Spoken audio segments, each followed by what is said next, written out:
India Australia. So ஒரு 30-40 இயர்ஸாக நீங்கள் இந்த கேமை வாட்ச் பண்ணிட்டு இருக்கீங்க. ஸோ இந்த கேமை ரொம்ப ரூட்டடாக இருந்து பார்த்துட்டு இருக்கீங்க. எப்படி இருக்கு இந்த இன்னைக்கு காலகட்டத்தில் இந்த இந்தியா ஆஸ்திரேலியா அப்படின் போது? அன்னைக்கு நம்ம 2003 99 இதெல்லாம் மறக்கவே முடியாது. அழுதுருக்கோம் நாங்கள் சின்ன வயசில் இருக்கும் போதெல்லாம் அந்த. ஸோ இப்போ எப்படி இருக்கு சார்? அதாவது முதல்ல வந்து இந்த ஷோக்காக ரொம்ப நன்றி, என்னை அழைத்தமைக்காக. இந்தியா பாகிஸ்தான் மேட்ச்னாலே எல்லாருக்கும் ஒரு வேகம் இருக்கும், எல்லாருக்கும் ஒட்டுமொத்த கண்குலன் உள்ள நோக்கி இருக்கும். ஆனால் இந்தியா ஆஸ்திரேலியா நான் எப்படி பார்க்கன்னா, இந்தியா பாகிஸ்தான் அதையும் தாண்டின்னு சொல்லுவாங்க இல்லையா, அதையும் தாண்டி தெய்வீகமானதுன்னு சொல்கிற மாதிரி இந்த விளையாட்டில் வந்து அதையும் தாண்டி விளையாட்டு விபரீதமான ஒரு போட்டினா இந்த போட்டியை தான் சொல்லணும், இந்தியா ஆஸ்திரேலியா போட்டி. ஏன்னா இந்தியா ஆஸ்திரேலியா வந்தாலே ஒரு சிறந்த கிரிக்கெட் மேட்சை பார்க்க முடியும். எப்பயுமே இந்தியா ஆஸ்திரேலியா மேட்ச் ஒன் சைடாக இருந்ததா இருக்கவே இருக்காது. எப்போ பார்த்தாலும் ஒரு நல்ல போட்டி இருக்கும், ஒரு ஆர்வம் இருக்கும், எதிர்பார்ப்புகள் அதிகம் இருக்கும்.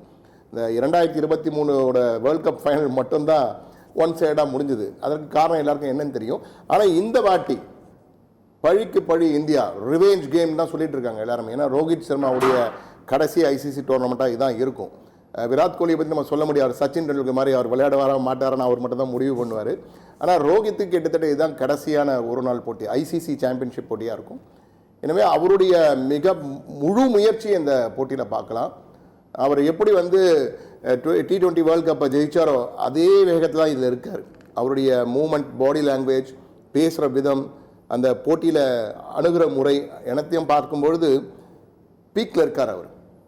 ஐ think he will retired with this கப்புன்றது தான் என்னுடைய எண்ணம். இன்றைக்கி ஆஸ்திரேலியா பொறுத்த வரைக்கும் நீங்கள் பார்த்தீங்கன்னா இந்தியா ஒட்டுமொத்த பார்வையில் பார்க்கும்போது இந்த போட்டியிலேயே இந்த சாம்பியன்ஷிப் போட்டி ஐசிசி மினி வேர்ல்ட் கப்னே சொல்லுவாங்க இல்லையா, இந்த மினி வேர்ல்ட் கப்பை பார்த்தீங்கன்னா எல்லா வகையிலும் ஒரு அழகான டீமாக, சிறந்த டீமாக இருக்குது இந்தியா மட்டும்தான். ஆல்ரவுண்டிங் டீமாக இருக்குது. பேட்டிங் எடுத்தாலும் மிக சிறந்த பேட்ஸ்மேன் இருக்காங்க, பவுலர்ஸ் மிக சிறந்த பந்து வீச்சாளர் இருக்காங்க, ஆல்ரவுண்டர்ஸும் மிக சிறப்பாக இருக்காங்க.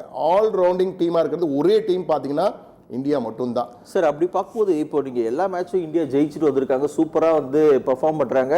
அப்படி இருக்கும்போது எக்ஸாம்னா ஒரு பயம் இருக்கிற மாதிரி ஆஸ்திரேலியானா ஒரு பயம் இருக்கு. அது அந்த எல்லோ ஜெர்சியை பார்த்தாலே பயம் வந்துடுது. சென்னை சூப்பர் கிங்ஸை பார்த்தா எப்படி மற்ற ஐபிஎல் டீம் பயப்படுறாங்களோ அது மாதிரி ஆஸ்திரேலியன் ஜெர்சியை பார்த்தாலே ஒரு பயம். ஏன்னா ஆஸ்திரேலியன்ஸ் வந்து they are big fighters, they will fight till the last ball. ஒரு ரன் இருந்தால் கூட 3 விக்கெட் இருக்குது, ஈஸியாக ஜெயிக்க முடியும்னா கூட ஃபைட் பண்ணுவாங்க. முடியும், நம்மளால் ட்ரை பண்ணுவோம், ஒரு ஹேட்ரிக் எடுத்து ஜெயிக்கலான்ற எண்ணம் உண்டு, போராளிகள். அதனால தான் ஆஸ்திரேலியன் டீமை வந்து யாரும் எளிமையாக எடுத்துக்கவே முடியாது. ஆனால் இப்போ இருக்க ஆஸ்திரேலியன் டீம் வந்து ஒரு அடிப்பட்ட புலி போல தான் இருக்காங்க.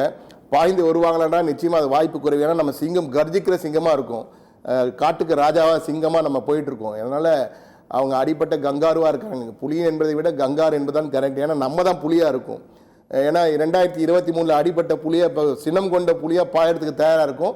இந்த முறை இந்தியாவுடைய அணுகுமுறையை பார்க்கும் பொழுதும், இந்தியாவுடைய பேட்டிங் திறமை, பந்து வீச்சுடைய ஆழம், ஃபீல்டிங் வீச்சு எல்லாத்தையும் பார்க்கும்பொழுது ஓவராலாக இந்தியன் டீம் நிச்சயமாக இன்றைக்கி அபார வெற்றி பெறுவதற்கான வாய்ப்பு இருக்குது. ஆனால் ஏற்கனவே நான் சொன்னது போல் pitch will play a major role today.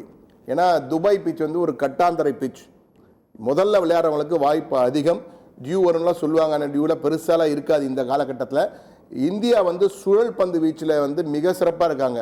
கடந்த ஆட்டம் போலவே 4 சுழல் பந்து வீச்சாளோட இந்தியா போகுது.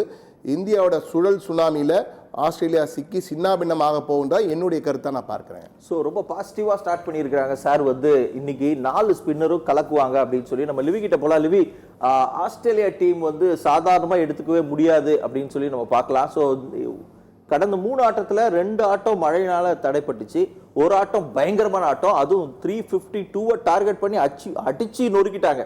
அப்படிதான் நம்ம பேச முடியும். அந்த வேகத்தில் இந்தியாவை ஃபேஸ் பண்ணும்போது ஆஸ்திரேலியாவுடைய பலம் என்ன?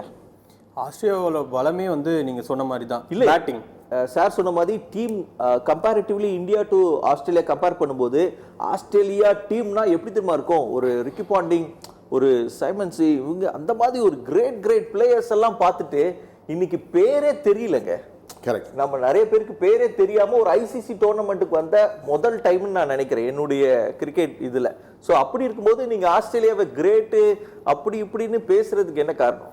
கண்டிப்பாக நீங்கள் வந்து ஆஸ்திரேலியாவை வந்து சாதாரணமாகவே எடை போட முடியாது. ஏன்னா அன்றைக்கி இங்கிலாந்து 350 அடிச்ச பிறகு எல்லாரும் ஓகே ஆஸ்திரேலியாவில் டீமே இல்லை, இன்க்ளூடிங் அந்த மேட்ச்ல பார்த்தீங்கன்னா ஹெட்டும் கொஞ்சம் சீக்கிரம் அவுட் ஆயிட்டார். ஏன்னா எல்லாருமே ஆஸ்திரேலியாவை நம்ம ரொம்ப இதுவாக பார்க்குறதே ஹெட்டை தான். ஸோ அவரும் சீக்கிரமாக அவுட் ஆனாலுமே அன்றைக்கி மேட்சை வந்து ஈஸியாக வின் பண்ணாங்க அவங்க. ஸோ நிறைய பால்ஸ் வந்து பேலன்ஸ் வச்சு வின் பண்ணாங்க. ஸோ அப்படி பார்க்கும்போது நீங்கள் ஆஸ்திரேலியாவை கொஞ்சம் சாதாரணமாக எடை போட முடியாது. இன்னொன்று அங்கே பாகிஸ்தான் பிச்சு வேறு, போலிங்கை பொறுத்த வரைக்கும் பாகிஸ்தான் பிச்சு வேறு. அவங்க இப்போ தான் துபாய் பிச்சுக்கு ஆடும்போது நீங்கள் வந்து ரொம்ப கூர்ந்து பார்த்தா இந்தியன் பேட்டர்ஸ் வந்து அதிகமாக யார்ட் அவுட் ஆவாங்க பார்த்தீங்கன்னா லெஃப்ட் ஹேம் பவுலர்ஸில்.